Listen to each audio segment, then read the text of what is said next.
வெண்டைக்காய் வந்து ஒரு 1/4 கிலோ கழுவி சுத்தம் பண்ணி எடுத்துக்கங்க. கொத்தமல்லி 1 1/2 ஸ்பூனு சீரகம், மிளகு, வரமிளகா, ஒரு பெரிய வெங்காயம், 3 தக்காளி, 2 ஸ்பூன் கடலைப்பருப்பு, கொஞ்சமாக புளி, தேங்காய் துருவல் வந்து ஒரு 1/4 மூடி. அடுப்பத்தை வச்சு கொஞ்சம் எண்ணெய் ஊற்றி இந்த வெண்டைக்காய் வந்து ஃபஸ்ட்டு வந்து ஒரு 3 நிமிஷம் நல்லா வதக்கி தனியாக வந்து அது ஒரு பிளேட்டில் வந்து எடுத்து வச்சுக்கோங்க. அதே பாத்திரத்தில் வந்து அடுப்பத்தை வச்சு கொஞ்சம் நல்லெண்ணெய் ஊற்றி இந்த கொத்தமல்லி 1 1/2 ஸ்பூனு, சீரகம் வந்து 1/2 ஸ்பூனு, மிளகு 1/2 ஸ்பூனு, 3 வரமிளகா, கருக்காமல் கடலைப்பருப்பு வந்து 2 ஸ்பூனு நல்லா கருக்காமல் அடுப்பு சிம்மில் வறுத்துட்டு அதுக்கப்புறம் பெரிய வெங்காயம், தக்காளி போட்டு நல்லா வதக்கிடுங்க.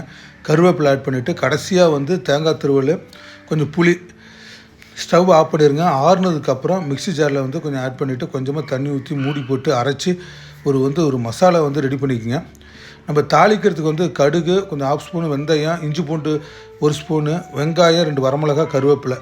அடுப்பத்தை வச்சு எண்ணெய் ஊற்றி கடுகு, வெந்தயம், வெங்காயம், கருவேப்பிலை, 2 வரமிளகா, இஞ்சி பூண்டு பேஸ்ட்டு ஆட் பண்ணி பச்சை வாசனை போகிற அளவுக்கு நல்லா வதக்கிட்டு அரைச்ச மசாலா தேவையான அளவு தண்ணி ஊற்றிங்க. ஊற்றிட்டு மசாலா வந்து ஒரு 5 நிமிஷம் நல்லா வதக்குங்க.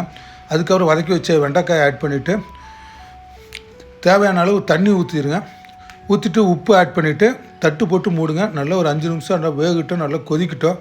நல்லா கொதி வந்த சமயத்தில் நாட்டு சர்க்கரை 1 ஸ்பூனு, கொஞ்சமாக பெருங்காயத்தூள் ஆட் பண்ணிவிட்டு திருப்பி தட்டு போட்டு மூடுங்க. திருப்பி ஒரு 5 நிமிஷம் கழித்து ஸ்டவ் ஆஃப் பண்ணிடுங்க. கொத்தமல்லி தழை தூவி இறக்குங்க. இந்த வெண்டைக்காய் கிரேவி வந்து சாப்பாட்டுக்கு சூப்பராக இருக்கும். கண்டிப்பாக உங்கள் வீட்டில் பண்ணி பாருங்கள்.